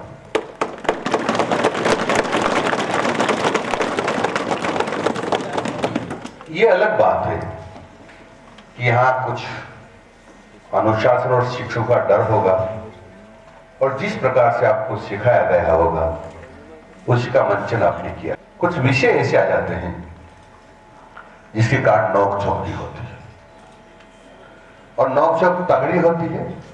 कई बार लोकसभा स्पीकर साहब को मजबूरन लोकसभा की कार्रवाई स्थगित करनी पड़ती है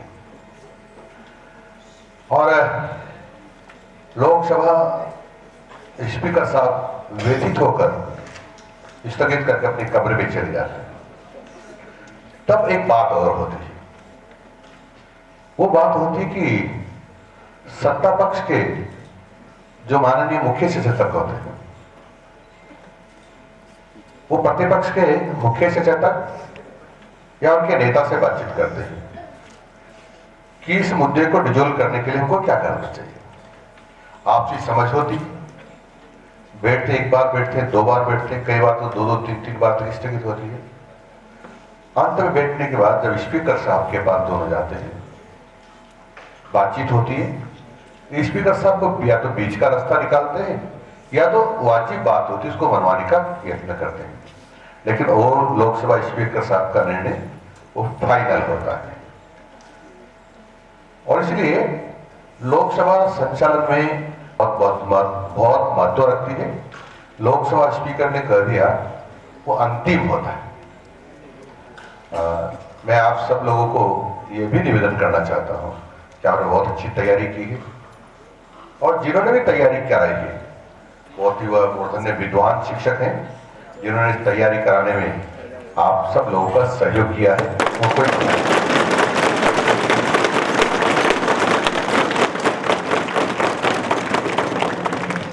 लेकिन जिन्होंने भाग नहीं लिया है वो कमजोर नहीं, क्योंकि उन्होंने भी दर्शकों की भूमिका बहुत अच्छी तरह से निभाई है।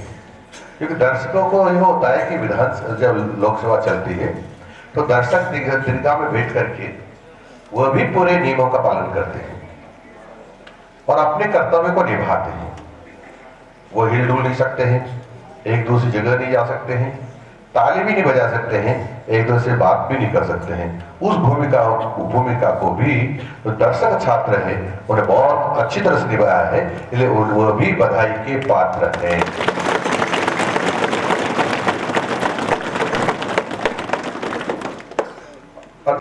बहुत अच्छी तरह से अपने प्रश्न पूछे हैं और पूरे प्रश्नों को भी अच्छी तरह समझा और पूछा है। उसके कारण से दर्शक दीर्घा में बैठे दर्शकों को भी उससे कुछ सीखने का अवसर मिला। मुझे लग रहा था एक बार तो ऐसा लगता है कि लोकसभा में ऐसा अनुशासन नहीं था जितना यहाँ अनुशासन था।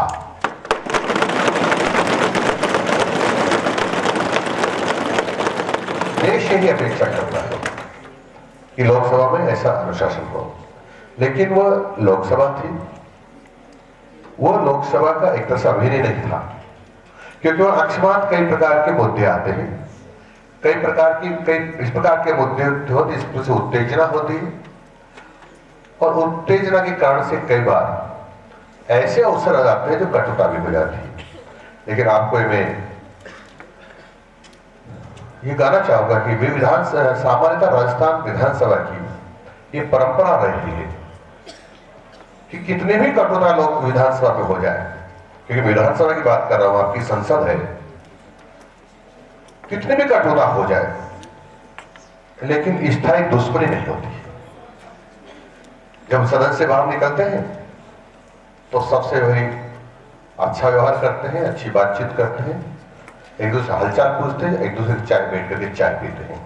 कई बार ऐसा लगता है कि यहाँ जो विवाद हो रहा है विधानसभा में या जो लोकसभा चल रही है, तो लगता होगा कि परमानेंट लड़ाई हो गई होगी, क्योंकि परमानेंट लड़ाई नहीं, ये मुद्दों की लड़ाई है, मुद्दों की बात है और देश के भलाई के लिए, देश की अच्छाई के लिए हम लोकसभा में प्रश्न भी पूछते हैं और प्रश्नों का जवाब भी देते हैं। इसी प्रकार से राज्य की भलाई के लिए हम विधानसभा में प्रश्न भी पूछते हैं और जो सत्ता पक्ष के माननीय मंत्रीगण होते हैं अपना जवाब भी देते हैं। तो मैं आपसे, आप में हालांकि युवा संसद है, ऐसी कोई बात नहीं होगी, लेकिन काल्पनिक भी मान लीजिए कि मैं आप सबसे निवेदन करना चाहूंगा कि सत्ता पक्ष और विपक्ष जो टकराहट हुई है उसको स्थायी रूप से टकराहट न मान ले, मन में एक दूसरे के प्रति दुर्भावना का भाव न रखें, क्योंकि ये आपकी ड्यूटी थी, उसको पूरा किया है। लेकिन विधानसभा में केवल जो हम बोलते हैं तब केवल अभिनय होता, ऐसा नहीं होता, कटुता तो नहीं होती, लेकिन मन से अपनी बात को रखते हैं, कोशिश करते हैं ईमानदारी से कि जनता के लिए हमारे यहां करने से कितना लाभ हो सकता है, वास्तविक मुद्दों को उठाते हैं और उसको निराकरण हम सत्ता पक्ष से चाहते हैं। लेकिन कई बार जब पार्टी का स्तर गिर जाता है तो कई बार इस प्रकार की होती है कि सरकार को नीचा दिखाने के लिए हम जानबूझकर से मुद्दे उठाते हैं जिसकी कोई प्रासंगिकता तो नहीं है, फिर भी हम मुद्दे उठाते हैं, जो ठीक भी नहीं है। पर मैं आपको पुनः बधाई देता हूं कि आपने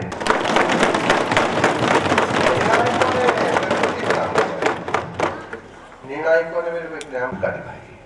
कौन है शिक्षा मंत्री? तो मैं तो दोनों को ही बधाई देता हूं, क्योंकि दोनों ने मिलकर के काम किया होगा, इसलिए अच्छी बात यहाँ रखी गई। आपको दोनों को बहुत बहुत बधाई। लेकिन प्रतिपक्ष ने भी अपनी बात बहुत अच्छी तरह रखी है। तो मैं प्रतिपक्षीय नेताजी से जो आपने सुना उसमें नाम बताइए। राधिका। Yes sir, Radhika Yadav. राधिका, मैं प्रतिपक्ष के सांसद महोदया राधिका जी को बधाई देना चाहता हूं कि बहुत अच्छी तरह से प्रश्न पूछती है।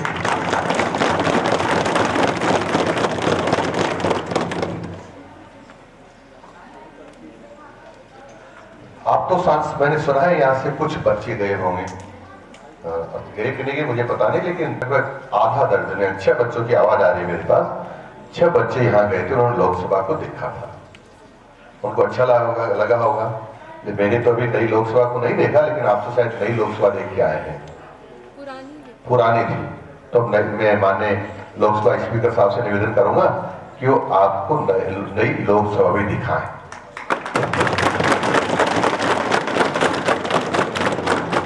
अब यहाँ हॉस्टल में जो आपके गीजर होता है तो ठंड तो आने वाली है, तो मैं प्रिंसिपल साहब से निवेदन करूंगा केवल हॉस्टल के लिए ऐसा करें कि इनको सौर ऊर्जा से इनका पानी गर्म कैसे किया जा सकता है, उस पर कितना खर्चा होता है, उसका एक हमको अनुमानित लागत जिसको एस्टिमेट करते हैं वो बनवा कर देंगे।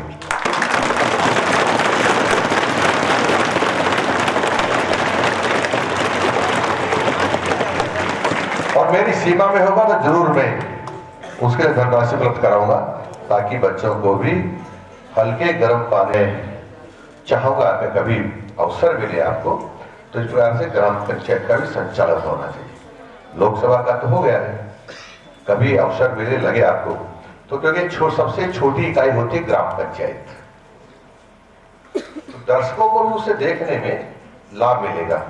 अभी तक जो ग्राम पंचायतों की मीटिंग्स हो रही है वैसा लगता है कि विकृत उसका आइडिया है या विकृत तरीके से होती है। यहाँ से देख करके अच्छा लगेगा तो लोग सीखें कि ग्राम पंचायत का संचालन कैसे किया जाता है। आप सब लोगों को मैं पुनः बधाई देता हूं और कोशिश करता हूं कि कभी कभी, क्योंकि मैं पहली बार इस प्रकार से बच्चों के बीच में आया हूं नवोदय विद्यालय में, कभी कभी आपके बीच में आकर के आपसे सीखने का प्रयास करूंगा, क्योंकि मैं, आप तो पढ़े लिखे, मैं तो गांव का आदमी हूं,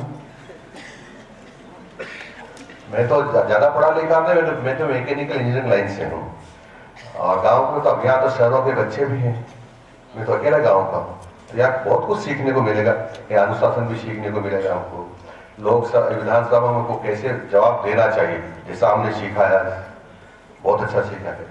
हम प्रतिपक्ष में थे तो गुस्सा हो जाते थे, जोर से गुस्सा हो जाते थे, और कई बार तो हमको जो विधानसभा के हमारे स्पीकर होते हैं वो कहते थे इसको इनको बाहर करो, हालांकि यह बात करने की व्यवस्था थी नहीं, अभी सार्जेंट होते हैं और वो जो ज्यादा उत्पात करते हैं या सत्ता पक्ष के लोगों को समझ में नहीं आता, अच्छा नहीं लगता, तो प्रस्ताव पारित करते हैं कि मदन दिलावर को 1 सप्ताह के लिए निलंबित किया जाए, और फिर निलंबित करने के लिए प्रस्ताव विधानसभा में आता है और फिर सत्ता पक्ष के लोग उसको बिल्कुल ऐसा करते कि निलंबित कर दिया जाए। निलंबित करते ही फिर राष्ट्र वो 3 बार कहते हैं मदन दिलावर बाहर जाइए, बाहर जाइए, बाहर जाइए। यदि मदन दिलावर नहीं मानता है तो सार्जेंट को कहते हैं, सार्जेंट अपनी पुलिस की टुकड़ी होती है वहां जो सफेद कपड़ों में होती है, कहती है मदन दिलावर को उठाकर बाहर करिए, तो पहले वो पूरी तरह से झूम जाते हैं और हमको उठाकर बाहर करते हैं, और हम जितने दिन के लिए हमको निलंबित किया है उतने दिन बाहर रहना पड़ता है, परंतु उसके बीच में हमारे सत्ता पक्ष के लोग, प्रतिपक्ष के सत्ता पक्ष के लोग बात करते हैं और कहते हैं कि नहीं, इन्होंने कोई ऐसा इतना बड़ा अपराध तो नहीं किया था कि इनको बाहर किया जाए। सत्ता पक्ष कहता है जी किया था, ऐसे करके डिस्कस चलता रहता है।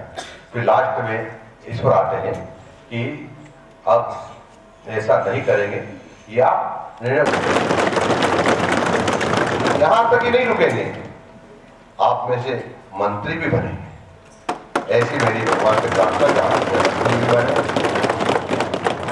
सत्ता पक्ष में भी रहे तो प्रतिपक्ष में भी रहे, और प्रतिपक्ष में रह करके जो यहाँ आपने मंचन किया है युवा संसद का, उसका साकार रूप देने का प्रयत्न आप करेंगे। इसी के साथ अपनी बात को समाप्त करता हूँ। नमस्कार, जय Hind.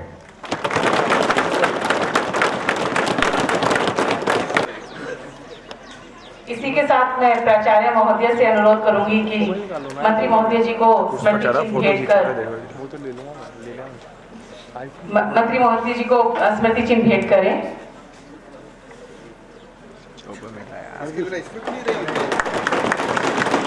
As a token of memory, sir, मैं प्राचार्य महोदय से भी अनुरोध करना चाहूंगी कि मिस्टर राजेश मीना जी स्टेज पर आए और स्मृति चिन्ह दें।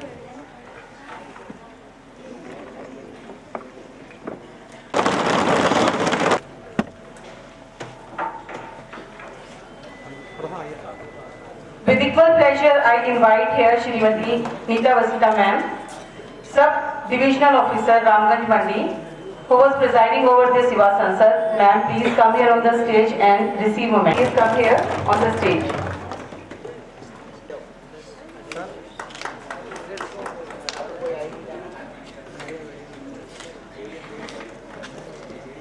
Degree from Hyderabad.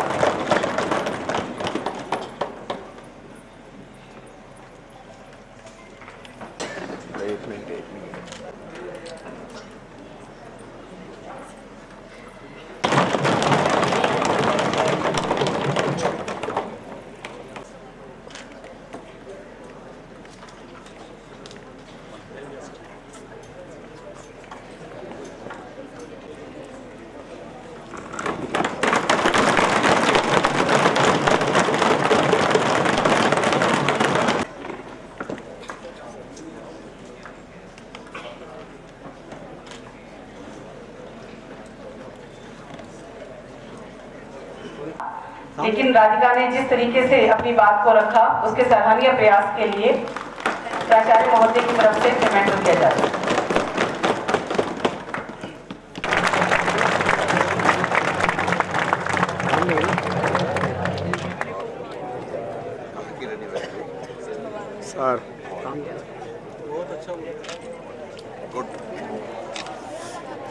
शिक्षा मंत्री जी को बुलाओ जिन्होंने जवाब दे रहे थे। शिक्षा मंत्री क्या बात गाँव की क्या बात गाँव की क्या ये तो नहीं ना। हाँ खैराबाद से आप शिक्षा मंत्री खैराबाद से लीजिए खैराबाद के शिक्षा मंत्री हो गए। बहुत अच्छा बहुत अच्छा मोमेंट तो ला रहे हैं जल्दी लाओ बाद में बदल लेंगे राजी का बदल देना आगे आगे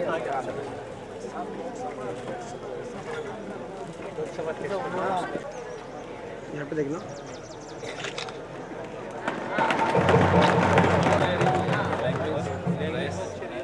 लोकसभा स्पीकर को बुलाई थी क्या नाम है आपका?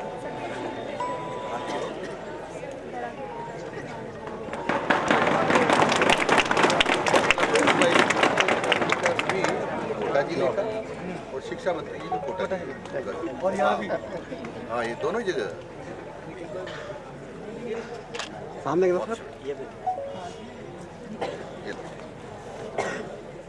यहाँ पे देखना सर बस संसद देख लो क्या देख लो ओके ठीक है मेघवाल मैडम, विशेष अधिकारी माननीय शिक्षा मंत्री जी श्री सतीश कुमार गुप्ता जी, रामगंज मंडी तहसीलदार श्रीमती नेहा वर्मा मैडम, पुलिस उप अधीक्षक रामगंज मंडी श्री घनश्याम मीणा जी, नवोदय विद्यालय के प्राचार्य श्री राकेश मीणा जी, उपस्थित सभी अधिकारीगण, जनप्रतिनिधि एवं सभी सम्माननीय अतिथिगण, शिक्षक साथियों और प्यारे बच्चों, सुप्रभात। आज का कार्यक्रम कहने में कोई संकोच नहीं है कि युवा संसद देखने में ऐसा लग रहा था कि वाकई में हम संसद में बैठे हैं और हमारे सभी लोकसभा स्पीकर, प्रधानमंत्री, मंत्री, सांसद अपना अपना काम कर रहे हैं। गया कि कल का प्रोग्राम जो हम इनका ट्रायल देख रहे थे और आज का प्रोग्राम, उसमें जमीन आसमान का अंतर है। आज हमारे बच्चे इतना कॉन्फिडेंस में थे, इतना अच्छा बोल रहे थे, ये सब केवल आपकी उपस्थिति से ही संभव हुआ श्रीमान। आपने जो आशीर्वाद बच्चे ने यहाँ से व्यक्त किए और हमारे बच्चों, सर हम लोग खैराबाद ब्लॉक में जवाहर नवोदय विद्यालय में अपने अपने कर्तव्य का पूरी तरह से पालन करने का प्रयास कर रहे हैं। यहाँ के और सभी जो बालक बालिकाएं यहाँ इस माहौल में बैठ के अनुशासन के साथ जो आपने इन कार्यक्रम को सुना, आपके लिए भी बहुत बहुत धन्यवाद। श्रीमान जी, मैं कार्यक्रम समाप्ति की अनुमति चाहता हूँ, लेकिन उसके साथ एक और अनुरोध करना चाहता हूँ। बच्चों को गर्म पानी का इंतजाम सर हो गया है आपके द्वारा, अगर कुछ आरओ वाटर भी हमारे बच्चों को शुद्ध पेयजल की भी व्यवस्था हो जाए तो बहुत बहुत आभारी रहेंगे। मैं श्रीमान जी से अनुमति चाहूंगा कि आज के कार्यक्रम को धन्यवाद, ताकि सभी बच्चों को सर्दी के दिनों में गर्म पानी मिले। दूसरा है कि शुद्ध वाटर चाहिए, इसलिए कहते हैं कि आरओ प्लस गर्मी है।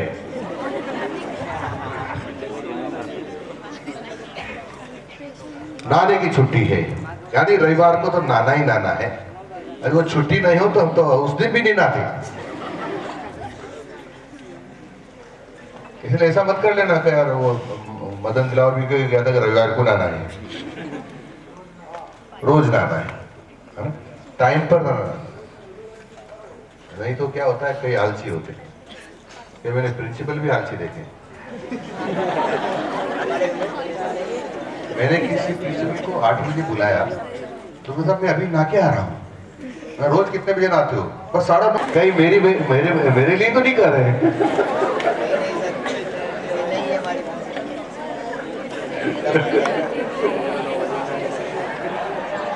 खैर, ये आपके प्रिंसिपल साहब के लिए नहीं है ना? ये आपके प्रिंसिपल साहब के लिए नहीं है, लेकिन ये तो सत्य है कि मदन दिलावर को सप्ताह में एक बार स्कूल की छुट्टी होती, उसके बाद गाना चालू करते थे, फिर सूख जाए उसको वापस बन के आ जाते थे। धन्यवाद। बहुत बहुत धन्यवाद सर। सर के बारे इतना अनुशासित बच्चा है, बात मानेगा, सभी अपनी जगह जैसे बैठे हैं ऐसे ही बैठे रहेंगे। सभी छात्र अपनी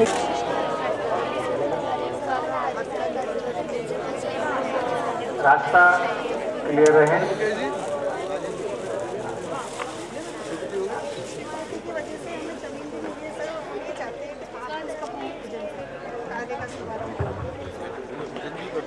सर इधर ले लो मैडम।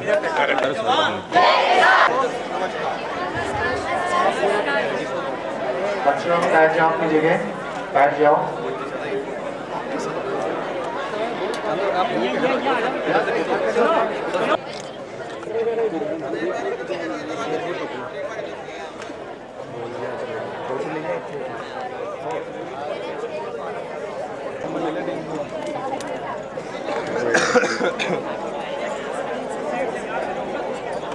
अरे आप पटना एक सर ले लेंगे।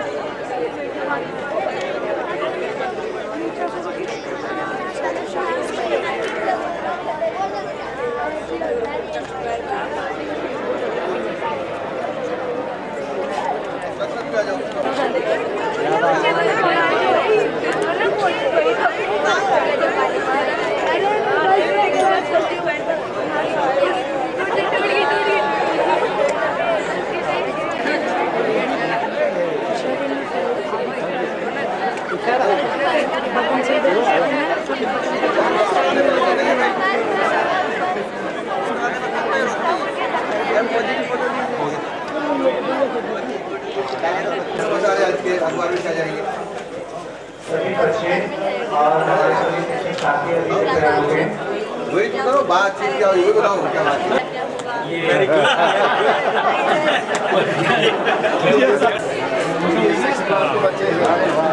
क्या नाम आपका?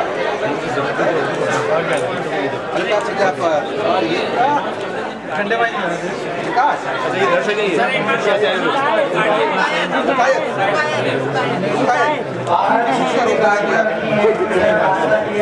आइए साहब, क्या नाम था?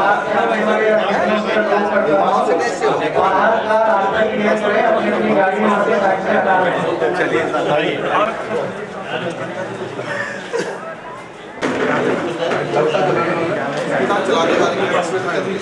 सत्ता चलावाना 50 आदमी और गप्पा चला